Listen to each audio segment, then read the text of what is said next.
Pernah ngadepin orang toksik yang hobinya mancing-mancing emosi.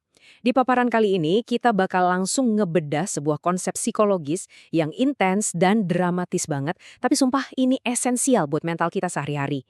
Kita bakal ngomongin gimana caranya berhadapan sama lingkungan yang nggak sehat dan orang-orang yang kerjaannya cuma berusaha menjatuhkan mental kita. Kalau lu pernah ngerasa disudutkan atau diremehkan dan bingung gimana cara ngebalesnya tanpa harus kelihatan murahan dan kehilangan wibawa, lu ada di tempat yang pas. Kita akan bedah sebuah strategi yang simple tapi super powerful, yang ngebongkar taktik psikologis paling mematikan yang bisa lu pakai. Jujur aja nih, pernah nggak sih lu ngerasa pengen banget, literally, maki-maki orang yang baru aja ngerendahin lu? Pasti pernah lah ya, waktu ada yang sengaja meremehin kita, waduh darah rasanya langsung naik ke ubun-ubun kan? Jantung deg-degan, napas ngos-ngosan, dan mulut rasanya udah gatel banget pengen ngeluarin semua kebun binatang. Ini tuh insting, murni reaksi survival dari ego kita. Kita merasa lagi diserang, jadi wajar banget kalau amarah mentah yang meledak-ledak itu kerasa kayak satu-satunya jalan keluar yang paling masuk akal di momen itu. Tapi Aits, tahan dulu emosinya. Kita masuk ke bagian pertama, godaan untuk membalas, antara insting versus logika. Jadi gini, di kepala kita itu ada semacam medan perang antara insting dan realita. Insting dasar kita tuh selalu pengen membalas api dengan api. Begitu kita diprovokasi, kondisi emosional kita kan lagi berantakan banget tuh. Otak kayak nyalain alarm bahaya, nyuruh kita buat langsung nyerang balik buat ngebela diri. Kita mikir, gila aja, kalau gue diam gue bakal kelihatan lemah banget dong. Godaan buat ngerangkai kalimat pedas atau makian itu gede banget. Mikirnya, kalau dia teriak, gue harus teriak lebih kencang. Tapi realitanya, membalas api dengan api ya cuma bikin rumah lu ikut kebakaran.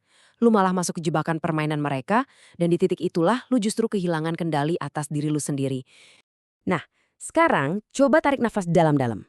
Kita geser ke bagian kedua, paradigma senjata mematikan, yaitu kekuatan dari sebuah keheningan. Coba kita bandingin dua hal yang bertolak belakang ini. Di satu sisi, kita punya kata-kata atau makian.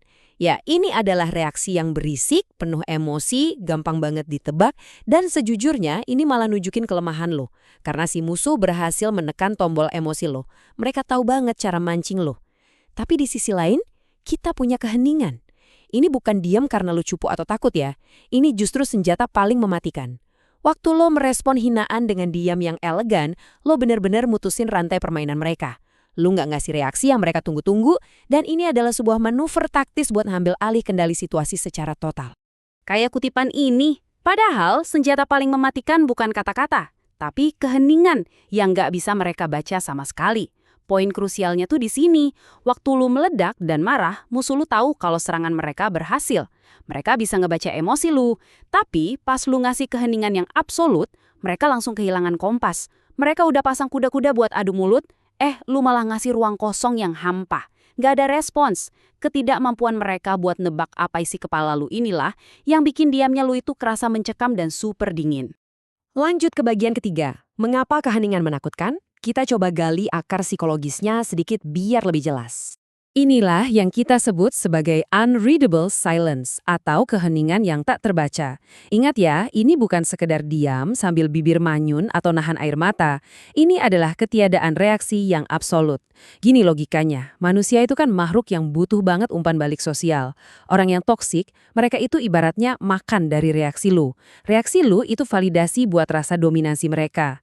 Mereka butuh ngelihat lu hancur, marah, atau sedih biar ngerasa menang.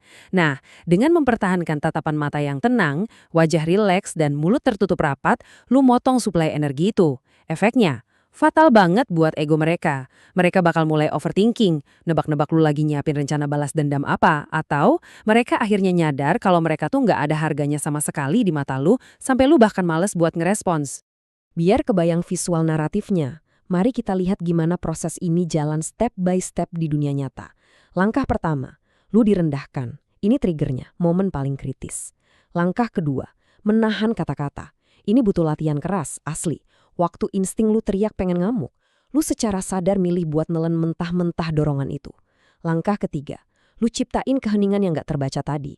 Lu tatap mata mereka dengan netral. Lu alihin fokus lu ke hal lain. Atau bahkan lu sekedar pergi gitu aja tanpa ninggalin jejak emosi sedikit pun. Dan langkah keempat, the grand finale, musuh lu ketakutan. Mereka ditinggal sendirian sama kebingungan dan rasa malu mereka sendiri. Lu berhasil ngebalikin keadaan 180 derajat tanpa perlu repot-repot ngotorin tangan. Dan ini bawa kita ke pertanyaan penutup untuk paparan kali ini. Sebuah tantangan buat lu untuk ngambil alih lagi setir kendali. Lain kali nih, kalau ada orang yang nyoba ngerendahin lu, pilihan apa yang mau lu ambil? Apa lu bakal buang-buang energi lu yang berharga buat marah-marah dan turun main di level mereka yang rendah? Ataukah lu bakal berdiri tegak, nguasain keadaan, dan ngebiarin mereka pelan-pelan tenggelam dalam keheningan lu yang dingin dan gak bisa ditebak itu? Pilihan sepenuhnya ada di tangan lu guys. Ingat, senjata yang paling bikin merinding itu belum tentu senjata yang bunyinya paling keras. Makasih udah ngikutin paparan ini, semoga ini ngasih lu perspektif baru buat menghadapi orang-orang toksik, dan sampai jumpa!